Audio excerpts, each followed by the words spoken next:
Guys, in this video I'm going to be talking about dealing with losses because I've been going through a bit of a drawdown period and there's lots of different opinions on what you should be doing, what I shouldn't be doing. I should be changing this, I should be changing strategy. And I want to dive into it in this video and knowing, is it time to stop? Is it time to completely stop, revamp and change things? Or do you stick with your edge and allow your edge to play out if you feel like you have a profitable edge? If you guys get value from this raw, honest content, you're not going to see this very much on YouTube. Someone being honest and breaking down their losses and showing their losing periods.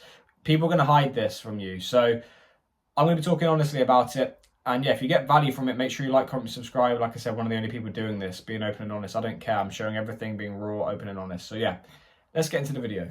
So a lot of you might know, but if you don't, we took 2 losses last week. We're now down negative 4.55% on the challenge. So it's not great. Obviously, I've been looking and reflecting at the trades we took, and they were part of my plan.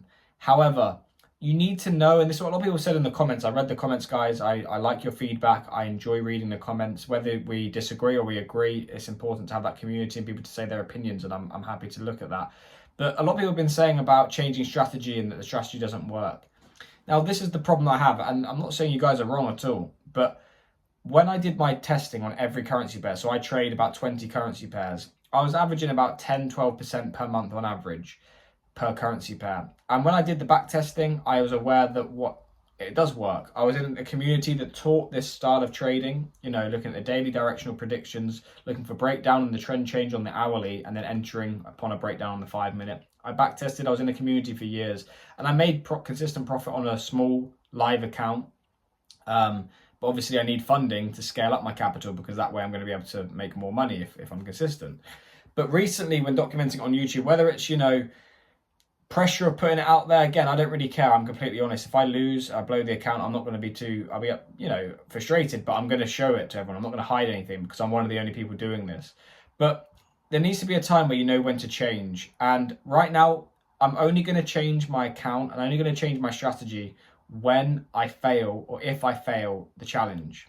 Hopefully it doesn't come to that. Hopefully we can have a sequence of winners this week, play some good trades, and the high risk reward can get us back to break even or into profit. But you need to allow the edge to play out. And that's the thing that I'm sticking with, because this is what I preach on here. A lot of people say the strategy swapping.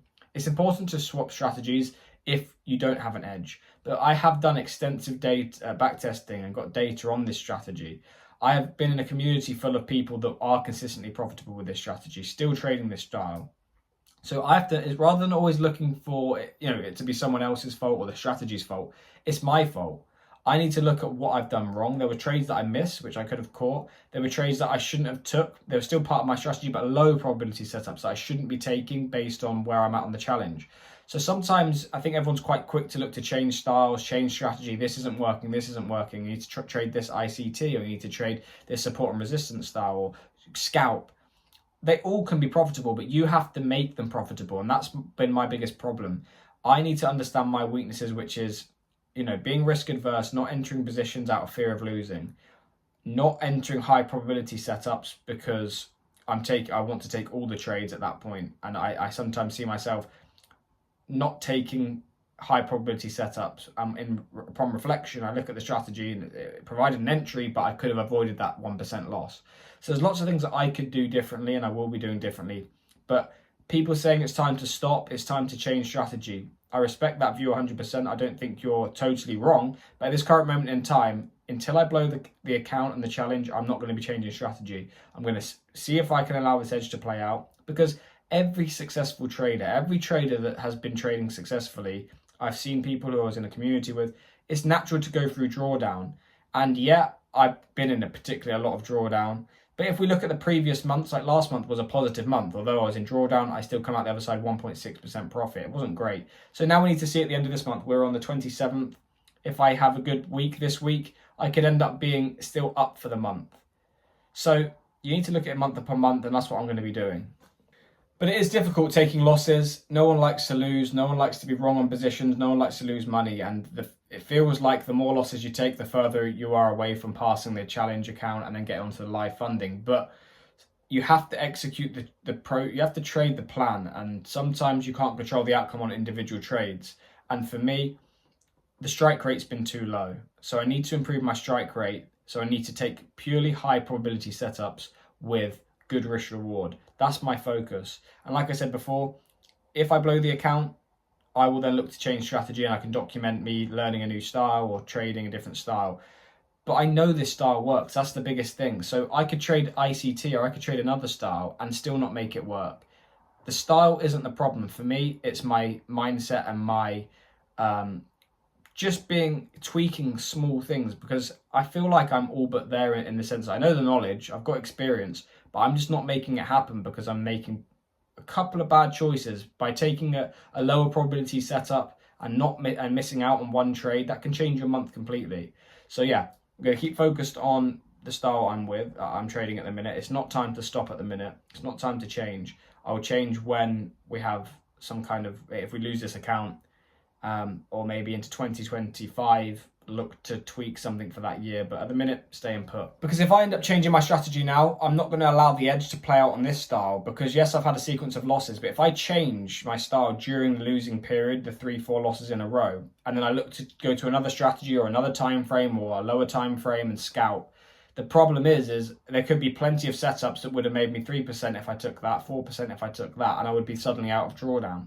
So if you change your style or change your currency pairs that you're trading, or change the time frame, or like I said, the type of strategy, the problem is it's shiny ball syndrome to an extent, because I'm losing on the challenge, so I'm looking to change things to get out of drawdown. Those strategies are going to have drawdown. ICT is going to have drawdown. Support and resistance are going to have drawdown. Liquidity, smart money is going to have drawdown. Every style, no strategy just wins 100% of the time. So it's important for me to stick with what I'm doing for now. And like I said, I'll end up changing things eventually and tweaking things. I'm not saying not to be, intrigued and look into other styles and systems that could be better. But a lot of the time it comes to the individual, and I'm sure you guys will know people trading the same style as you. There's people trading basic support and resistance that are funded, that are making fantastic returns. So it isn't just the style, and this is such an important point. People will pay thousands and buy high ticket products off people to learn technicals. But technicals are 20% of the battle, because the technicals, in theory, is fantastic. But when you're going through 5-6 losses in a row, it comes down to the individual and to have heart and to be able to get through that period and not make any bad decisions, not make any rash decisions. But in theory, you're trading the same style as someone else. It's the same. I use the analogy. It's the same as let's say you're a professional boxer and you go down for the first time in your career, you get knocked down. That's a scary thought. But if you come back and win that fight after being knocked down, if you get knocked down again, you've been through that. You can sit in your corner and think, okay, we've been through this, I've come back before. It's the same with trading. If you've had 5 losses and you bounce back from that 5 loss or 5% drawdown, you're aware and your confidence goes up massively because you've been through it before. So if you have to experience that, and that takes time, and it's not about changing styles or changing strategies. I know my strategy does work. Again, I need to make it work. And maybe if it's not suited to me, I'll look to change things and change the type of time frame I'm trading, change the currency pairs, change the overall style. But that'll be when I fail the funded challenge, because I can't afford to not allow this edge to play out if I look to change things. So yeah, I just wanted to make a video on that because I 100% respect the comments that you guys have said in the last video, and I love the interaction. But sometimes it's easier for me to answer and explain some of the things in a video rather than me type out comments. But yeah, I appreciate the support in all the videos, guys. If you want to help support my channel, make sure you check out the memberships down below. If not, just please like, comment and subscribe. I'd appreciate it. We're trying to be real, raw, honest. I'm sharing everything, all the lessons I learned, which hopefully it can be valuable to some of you guys, and so you don't have to go through it. But yeah, if you make sure you like, comment, subscribe, and I'll see you in the next video. I appreciate you guys.